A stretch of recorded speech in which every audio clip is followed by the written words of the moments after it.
행복한 아침입니다. 우리 아침 예배로 하나님 앞에 함께 나가겠습니다. 오늘은 마태복음 5장 27절에서 32절까지의 말씀을 우리 함께 읽으시고 하나님 말씀을 나누겠습니다. 또 간음하지 말라 하였다는 것을 너희가 들었으나 나는 너희에게 이르노니 음욕을 품고 여자를 보는 자마다 마음에 이미 간음하였느니라. 만일 네 오른 눈이 너로 실족하게 하거든 빼어 내버리라. 내 백체 중 하나가 없어지고 온 몸이 지옥에 던져지지 않는 것이 유익하며 또한 만일 내 오른손이 너로 실족하게 하거든 찍어 내버리라. 내 백체 중 하나가 없어지고 온 몸이 지옥에 던져지지 않는 것이 유익하니라.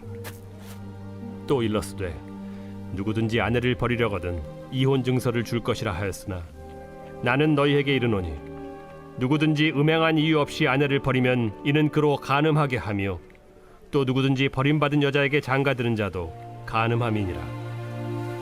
오늘의 본문 역시 이 율법의 완성은 바로 사랑으로 이루어지는 것이다. 그 얘기를 이어가시고 있습니다. 특별히 서기관과 바리새인의 의보다 더 나아야 된다. 이런 가르침을 준 예수님은 어떻게 살아갈 수 있는가에 대한 해당되는 부분이 오늘의 내용입니다. 오늘은 특별히 이 간음에 대한 부분 그리고 이혼에 대한 부분을 잘 다루어주고 계십니다. 자, 제6계명이 살인하지 말라죠. 근데 7계명은 간음하지 말랍니다. 자, 오늘 이 6계명에 이어서 7계명에 대한 얘기, 간음에 대한 가르침은 6계명과 거의 구조적으로 의미가 똑같습니다. 예수님은 마음에 음욕을 품는 것 자체도 간음이라고 선언하십니다. 많은 형제들이 이 말씀을 보다가 이 마음의 큰 어려움과 실족과 마음의 아픔을 경험하는 얘기를 제가 종종 들어봅니다. 저 역시도 처음에 성경에 대한 이해가 없고 복음으로 살아가는 것이 무엇인지를 잘 모를 때는 많이 어려워졌던 본문입니다.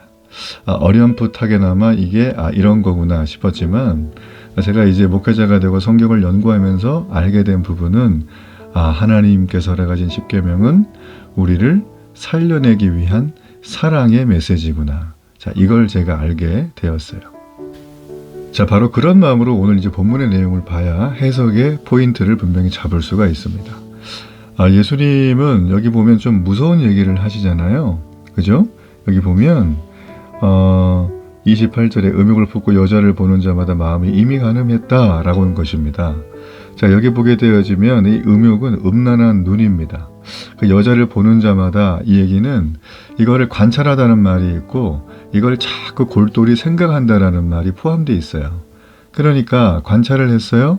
계속 골똘히 생각을 해요. 이걸 묵상을 합니다. 아침마다 큐티를 합니다. 이게 뭐예요? 마음으로 이미 간음한 거예요. 예수님은 그 죄의 근원이 마음에 있다는 걸 명백하게 하시기 위해서 오늘 이 내용을 쓰신 거예요. 눈이 자신의 마음으로 간음을 행하게 한다면 떼어내버리라는 거예요. 그리고 손이 그렇게 한다면 찍어버리라고까지 합니다. 자, 여기서 오른눈과 오른손이라는 걸 여러분 포인트를 보십시오. 자, 당시에 이 전쟁을 하게 되면 이 궁수들이 있습니다. 궁수들은 원거리에서 이 상대를 향해서 활을 쏴서 죽이게 되는 당시로 말하면 최첨단 살상 무기를 가졌던 사람들이죠. 근데 이 궁수에게 중요한 건 눈이 좋아야 돼요. 눈이 멀리까지 봐야 되잖아요. 그래서 이 궁수로 있다가 포로로 잡히게 되면 이 포로를 석방하기 전에 그 궁수의 오른쪽 눈을 뺍니다. 그리고 돌려보내주는 거예요.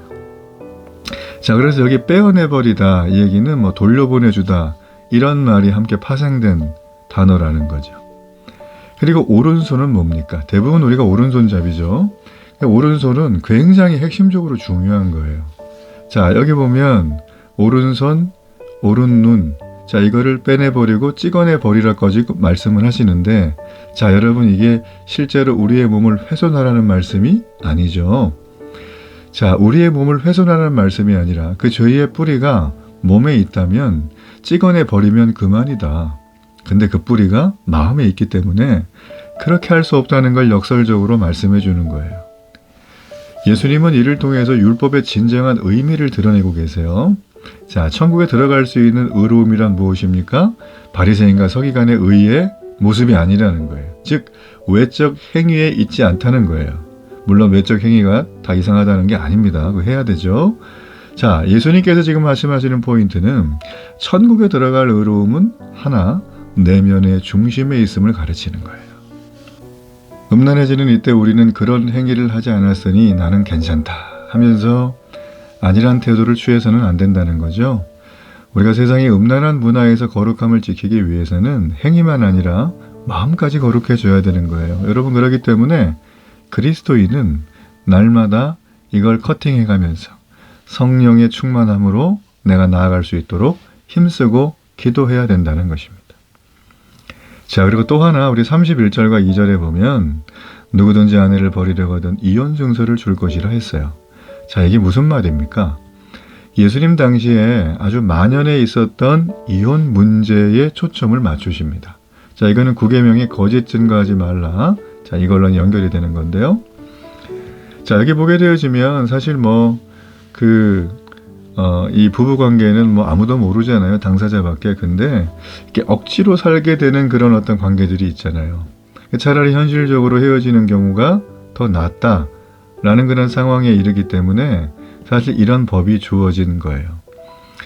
그리고 이혼에 대한 이 증서를 써주라고 하는 얘기는 당시에 누구에게 더 유익했을까요? 남편일까요? 아내일까요? 예, 당연히 아내에게 법적인 보장과 여러 가지 혜택들을, 복지적인 혜택들, 살아갈 수 있는 부분들을 마련해주기 위한 당시 모세가 제정한 내용이라는 거죠. 이혼으로 인해서 킴폐를 보는 쪽은 아무래도 여자였어요. 그러니까 남편은 이 아내에게 이혼 정서를 써주면서 합법적으로 재혼할 수 있게 해주라는 거예요. 그래서 이걸 가지고 있으면 이 여인은 이제 합법적으로 아무 문제가 없는 이혼한 여자이기 때문에 재혼을 해도 괜찮다. 모세율법에 이거는 간음이 아니다. 자, 이제 그렇게 이 얘기를 해주고 있다라는 거죠. 자, 그런데 유대인들은 이걸 왜곡을 합니다. 그래서 자신의 아내가 좀 마음에 안 들면 아내를 버릴 수 있는 권리라고 여겼어요. 그래서 이혼 증서만 써서 줘버리는 거예요. 자, 그런데 이게 무슨 요즘처럼 이혼 재판소에 가서 법정 앞에서 하는 게 아니라 남편이 증서 하나 써서 아내에게 주면 이걸로 끝나요. 자, 이렇게 이혼이 남편의 일방적인 요구나 혹은 주도에 의해서 너무나 쉽게 이루어지고 있는 상황이었기 때문에 얼마나 많은 아내들이 피해를 받겠어요. 자, 이에 대해서 예수님은 이혼하는 것은 곧 간음함이라 이렇게 선언하시면서 당시의 사람들에게 경각심을 불러일으킵니다. 단 이혼에 해당되는 건 모세의 율법처럼 음행의 경우 이외에는 이혼하는 걸 허락하지 않으신다는 뜻이에요. 그러니까 예수님은 자신의 욕심을 위해서 율법을 이용하는 사람들의 깊은 동기를 꿰뚫어 보신 거죠. 자, 이렇게 음행하지도 않았는데 다른 이유 때문에 아내를 내쫓고 싶어서 이혼 증서를 혼자 써서 아내를 내쫓는 것은 정당하지 않은 거기 때문에 이혼이 성립이 안 돼요. 그래서 이 쫓겨난 아내를 다른 남자가 결혼하게 되면 이건 간음을 저지르는 거예요. 자, 이렇게 되면 2차 피해, 3차 피해가 계속 발생하게 되어진다. 그러므로 이 율법을 완성하시어 오신 예수님의 눈으로 보니까 너무나 이 율법을 긴 시간 동안 이 유대인들이 너무나 많이 왜곡하고 또 자신의 욕심이나 이익을 위한 것들을 변질시켰어요. 사실 세상의 역사는 다 항상 이렇기 때문에 새로운 건 전혀 없지만, 그러나 성경에 이들이 기록되어서 지금도 우리가 읽으며 이런 내용이 있구나, 참 그렇구나 하면서 이들을 욕하고 비난할 게 아니죠. 우리 역시 신앙생활을 1년, 5년, 10년 또 교회에서 안정적으로 사역을 하면서 나름대로 삶의 평탄한 길을 누리고 있으면 자, 이런 유혹이 삽시간에 들어온다는 거죠. 사람들은 모릅니다. 내가 여전히 예배 잘하고 또 스마일맨이고 또 섬기고 잘 봉사하고 여전히 이런 것들을 교회에서 나무랄 데 없이 한다면 우리는 겉으로 봐서는 몰라요. 자, 그런데 그 사람이 겉으로는 외적인 행동은 율법을 정말 잘 지키는 것 같지만 그의 마음이, 그죠? 6계명과 7계명과 9계명을 관련된 부분에서 마음으로 이미 다 범법을 하고 산다면 우리 주님이 볼 때 어떨까요?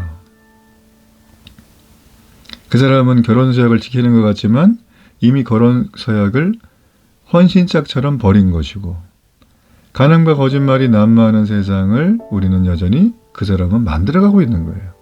자, 여러분, 이런 세상에서 살아가면서 세상과 동일하게 살아가는 마음의 태도를 가지고 살아간다면 그는 우리 주님 볼 때 천국에 들어갈 수 있는 의의가 없는 자예요. 여러분, 사람들에게 우리는 생각합니다. 아, 내가 이 정도 했어요. 여러분, 우리는 이 정도 했어요로 구원받는 존재가 아닙니다. 구원은 전적인 우리 주 예수 그리스도의 십자가의 은혜와 공로로만 이루어지는 거예요. 우리는 그 받은 바 사랑이 너무 감격하기 때문에 하나님이 어떤 율법의 세팅을 주셔도 이거를 셋업을 할 수 있는 거예요. 왜냐하면 사랑은 율법을 내 마음으로부터 온전하게 출발해서 이뤄내는 축복의 핵심이라는 거죠. 전 여러분이 오늘도 이 율법을 온전하게 잘 마음으로부터 지켜내는 이 하루가 되기를 바랍니다. 우리 결단의 기도를 드립니다. 하나님, 오늘도 외적인 행위, 이걸 부정할 수는 없지만 그 외적인 행위의 가장 근본이 되는 내 마음이 여호와 하나님의 받은 사랑에 감격하여 하나님, 이 시대에 어그러지고 패역한 이 음란의 문화, 그리고 이 이혼의 문화를 따르지 않고 온전히 거룩하고 구별된 하늘나라의 법칙을 따라가게 하여 주옵소서. 예수님의 이름으로 기도합니다. 아멘.